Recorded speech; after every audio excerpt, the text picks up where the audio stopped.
Good morning, my dear students. I hope you people are staying safe at your home. And today, we are going to begin with the second chapter, that is physical and chemical changes. So, the learning objective of today's class are: what is a change, types of changes.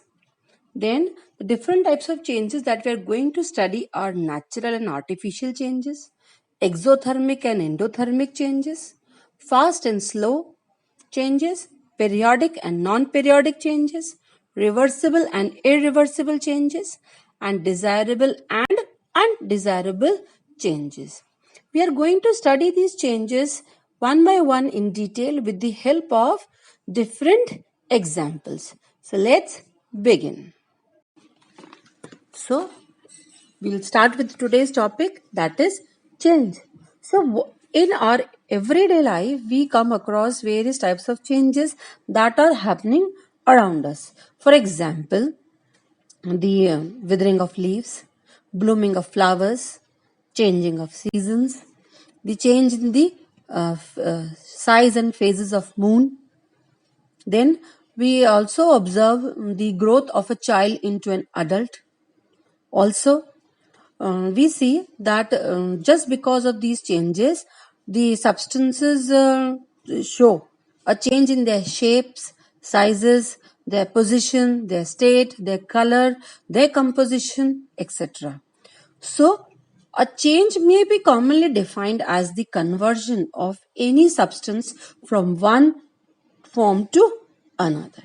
These changes may occur on their own and sometimes they are made to happen. For example, cooking of food. These changes are made to happen. Okay, then some changes they occur very quickly. Okay, and some occur at a very slow speed. Then some changes they occur at a fixed interval of time. For example, change in the shape of moon. Also, the change in seasons. This is all about change that are taking at a fixed interval of time. Now we'll study all these changes within a in this today's class, and we'll study them one by one. Okay. So the first change that we are going to study are the natural and the artificial changes. Natural changes are those changes that occur in nature are known as the natural changes. For example, the change in the seasons, the change of day and night, the rotation and revolution of the earth, then the ripening of a fruit, then natural disasters like earthquake, storms, floods, etc. These are also known as the natural changes. Then the occurrence of the eclipse, that is solar eclipse as well as the lunar eclipse. These all are known as the natural changes because they occur in nature. So that is why they are known as natural changes. The other change is the artificial change. Artificial changes are those changes that are made to happen or that are done or caused by the human activities. For example, cooking of food, then constructions of dams and bridges, then making of furniture from wood, then dresses are made from fibers, making of clay pot, cutting down of trees, then setting up of factories in cities. These are all the example of artificial changes because these changes are made to happen or caused by the human activities that is done by us. So that is why they are known as the artificial changes. The second type of change is the fast change and the slow change. The fast changes are those changes that takes place very fast or in a very short period of time. These changes occur very quickly. For example, bursting of crackers, breaking of a glass, burning of a piece of paper. You must have observed sometimes that when a paper is burnt, it burns in a very short span, or within a few seconds the paper is burnt. Okay, so these type of changes that takes place in a very short period of time, or that happens to take place, or that happens in a few seconds, are known as fast changes. Now, what are slow changes? The changes that takes place, or that takes place over a long period of time, are known as slow changes. For example, rusting of iron.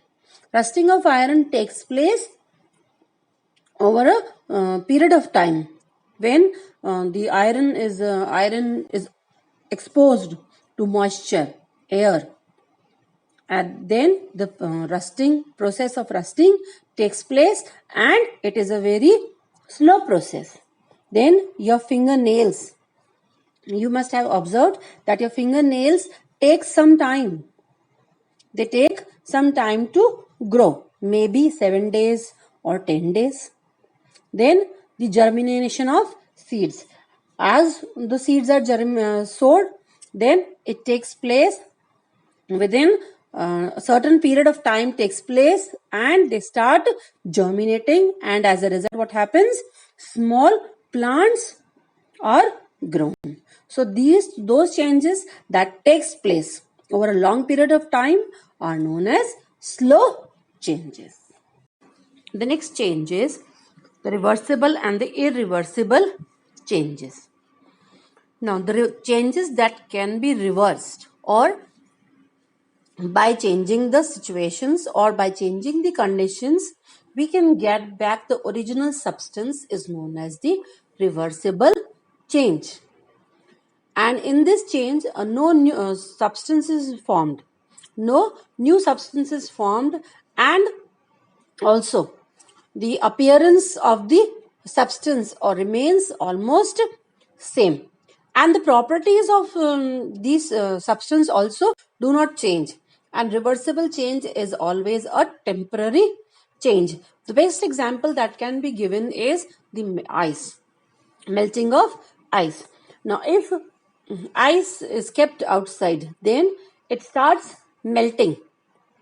Okay, if we provide the certain amount of temperature, then it starts melting. Okay, and when this and it is converted into water.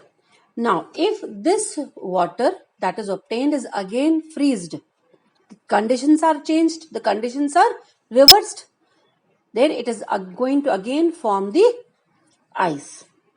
So here you see that just by changing the conditions and reversing the situation, the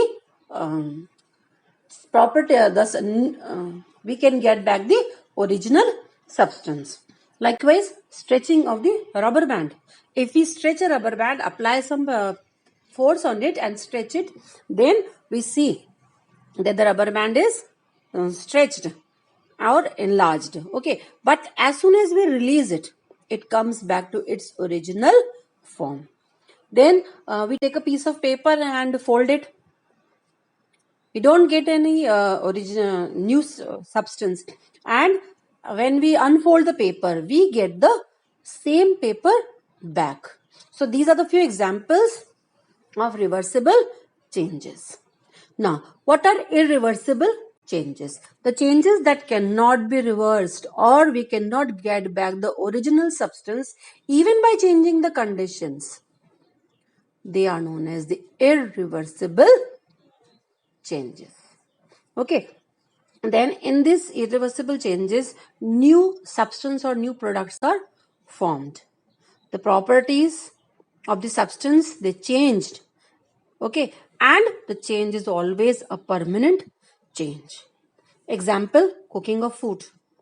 We cannot, if we reverse the conditions, then also we cannot get back the original uncooked raw food. Okay, uncooked or raw food. Okay, then ripening of fruits, burning of wood, then digestion of food, growth of a baby into an adult. These are the certain examples of irreversible changes. And even if we reverse the condition or change the conditions, then also the original substance cannot be produced, or we cannot get back the original substance. So these are known as irreversible changes. Now, what are periodic and not periodic changes? Those changes that occur after regular interval of time, and we can also tell that after which or what interval the change will occur. That is known as the periodic change. Or we can also say that the changes that occur repeatedly after regular interval of time or a fixed interval of time and whose occurrence we can predict is known as a periodic change. For example, change in the season, then cycle of day and night, rotation and revolution of earth, then the movements of hands of a clock or heartbeat. The hands of the clock, they move after a fixed interval of time. So these changes are known as the periodic changes. Now, what are non-periodic changes? Changes that do not repeat itself or them at a fixed or a regular interval of time are known as non-periodic changes. Okay, or we cannot predict the time or interval at which they will be repeating themselves. Okay, so examples: earthquakes, then eruptions, volcanic eruptions, rain showers, even sneezing is also are non-periodic changes. Okay, then volcanic eruptions are there, then earthquakes, cyclones. These are also the various examples of non-periodic changes. Now, the next change is desirable and the undesirable changes. Those changes that are useful to us are known as desirable changes. For example, cooking of food. Cooking of food is useful to us, isn't it? So that is why it is known as the desirable change. Then other example can be ripening of fruits, blooming of flowers. These all changes that are beneficial to us are known as the desirable changes. Okay, like fermentation also, formation of curd. These all fall under the desirable changes. Now, what are undesirable changes? Changes that are harmful to us. Okay, that are known as the undesirable changes. For example, or we may say that those changes that are not useful to us are known as undesirable changes. For example, rusting of iron, floods, spoilage of food, rotting of vegetables and fruits, then soil erosion. These all are the examples of undesirable changes. Okay, now a change can be a desirable change or an undesirable change at based on the situation in which they occurs. First, rain. Now, rain is desirable because it is the source of water, potable water on the earth. But in the same time, if this rain occurs in excess and it causes floods, so what will be the result? The result will be both the loss of property and loss of life. Okay, so this rain can be both desirable as well as undesirable change. Then the next change that can be desirable and undesirable both is the cutting down of trees. Now, cutting down of trees for industrialization is desirable, is required because it provides employment. Okay, but at the same time, it leads to deforestation also. Okay, and as a result of which, what happens? The level of carbon dioxide is increased, and as which in turn leads to global warming. Understood? So, we can say that a change can be desirable as well as undesirable at the same time. One more example is the burning of fossil fuels. Okay, now fossil fuels are required by us in our day-to-day life, but to produce energy. But along with this energy, what is happening? The poisonous gases like carbon monoxide, sulfur dioxide are also released, and this leads to air pollution. Evolution of these gases, it leads to air pollution, which is undesirable. Okay. Now, what are endothermic and exothermic changes? Now, those changes in which there is a release of energy are known as exothermic changes. For example, bursting of crackers. Heat energy is released. Heat or is released into the atmosphere. Okay, so this is known as the exothermic reaction. Okay, then what are endothermic reactions? Those reactions in which the absorption of energy in the form of heat is taken from the surroundings or atmosphere is known as the endothermic changes. Example, melting of ice. If we keep ice on a on a table, and after some times we see that it starts melting. Why? Because it absorbs heat from the atmosphere. So it and starts melting. Okay, then now in this picture you can see I have given two examples. One is for exothermic reactions and the other is for endothermic reactions. Exothermic reactions, I have given the example of bursting of crackers, and for endothermic it is the process of photosynthesis.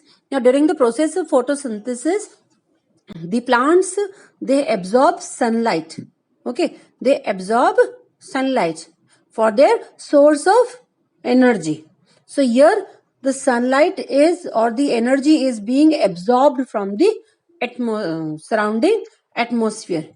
So this is an example of endothermic reaction. Okay, and in the case of burning of crackers or bursting of crackers, the lot of heat is evolved, which is given back into the atmosphere. So this is an example of exothermic reactions. So that's all for today. I hope you people understood well.